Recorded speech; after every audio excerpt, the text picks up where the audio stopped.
Welcome to the Equipped Disciple channel. My name is Rick McClatchy. I will be your host. We are here to be and to make disciples of Jesus, and we do that through daily devos, through Sunday sermons, and through other discipleship resources. We are here to equip you to be an equipped disciple. All right, welcome into another day of your daily devos. I'm Pastor Rick, and we are finishing up the last little section of chapter 39 today, and then we're going to take on all of chapter 40. So we got lots to do. 3 things I learned from Joseph in prison. I hope you find it helpful. I know it's been helpful for me, so let's jump right in. All right, so verse 21, but the Lord was with Joseph and extended kindness to him, and he granted him favor with the prison warden. The warden put all the prisoners who were in the prison under Joseph's authority, and he was responsible for everything that was done there. The warden did not bother with anything under Joseph's authority because the Lord was with him, and the Lord made everything that he did successful. Man, there's a lot of stuff there. The one major takeaway, God can show you kindness and favor regardless of your location or your circumstance. So God is not limited by any of those circumstances or details to be able to release his kindness and favor into your life. So just because you might find yourself in a challenging situation doesn't mean God's not with you and that God's not going to pour into you exactly what you need. So here we go. Now we're into chapter 40, verse 1. After this, the king of Egypt's cupbearer and baker offended their master, the king of Egypt. And Pharaoh was angry with his 2 officers, the chief cupbearer and the chief baker. He put them in custody in the house of the captain of the guards in the prison where Joseph was confined. The captain of the guards assigned Joseph to them as their personal attendant, and they were in custody for some time. The king of Egypt's cupbearer and baker, who were confined in the prison, each had a dream. Both had a dream on the same night, and each dream had its own meaning. When Joseph came to them in the morning, he saw that they looked distraught. So he asked Pharaoh's officers who were in custody with him in his master's house, "Why do you look so sad today?" "Well, we had dreams," they said to him, "but there is no one to interpret them." Then Joseph said to them, "Don't interpretations belong to God? Tell me your dreams." So the chief cupbearer told his dream to Joseph. "In my dream, there was a vine in front of me, and on the vine were 3 branches. As soon as it budded, its blossoms came out, and its clusters ripened into grapes. Pharaoh's cup was in my hand, and I took the grapes, I squeezed them into Pharaoh's cup, and placed the cup into Pharaoh's hand." So one thing that kind of just stuck out to me as we were reading that is the whole phrase about don't interpretations belong to God? Tell me your dreams. So there's no indication that God told him that he was going to tell him what the dreams mean. It's just this faith and confidence that God's going to step up and reveal what he's doing in the situation for him to say, hey, I'm a servant of God and all interpretations belong to God. Why don't you tell me your dreams and let's just see what happens? Like, he's not over promising and under delivering. He's just giving God a chance to show up in the situation. I think that's pretty cool.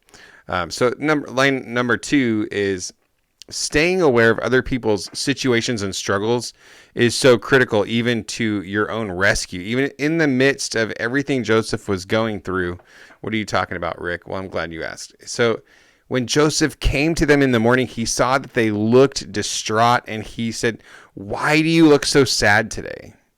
I mean, how many times have you been in the middle of a situation that you're really challenged by, and it just caused you to kind of be a little bit shut off from what other people are experiencing in their lives? So when you wake up and you check on people, do you even notice that they look distraught? Do you notice that they look so sad today? So imagine what would have happened if Joseph had missed the fact. If he'd missed the fact that they were distraught and he never asked them to share their dreams. So because if you know the story, you know that the whole dream interpretation thing was a pretty big factor in him being able to get out of prison eventually. But if he hadn't been paying attention to the other people's situation, how they were feeling, like what's going on in their life. So don't don't allow yourself to get too closed off and too limited by what you're going through. Like, don't become the challenge is that we like kind of sink in on ourselves when we're in the midst of challenging situations and resist that urge or that feeling or that desire, or even just kind of that natural flow, right? That natural flow when you're not doing well is to kind of pull in and go, how do I fix this? How do I get out of this? Verse 12, this is its interpretation. Joseph said to him, the 3 branches are 3 days. In just 3 days, Pharaoh will lift up your head and restore you to your position, and you will put Pharaoh's cup in his hand the way you used to when you were his cupbearer. But when all goes well for you, remember that I was with you. Please show kindness to me by mentioning me to Pharaoh and get me out of this prison, for I was kidnapped from the land of the Hebrews, and even here I have done nothing that they should put me in the dungeon. When the chief baker saw that the interpretation was positive, he said to Joseph, I also had a dream. 3 baskets of white bread were on my head. In the top basket were all sorts of baked goods for Pharaoh, but the birds were eating them out of the basket on my head. This is its interpretation, Joseph replied. The 3 baskets are 3 days. In just 3 days, Pharaoh will lift up your head from off you and hang you on a tree, and then the birds will eat the flesh from your body. On the 3rd day, which was Pharaoh's birthday, he gave a feast for all his servants.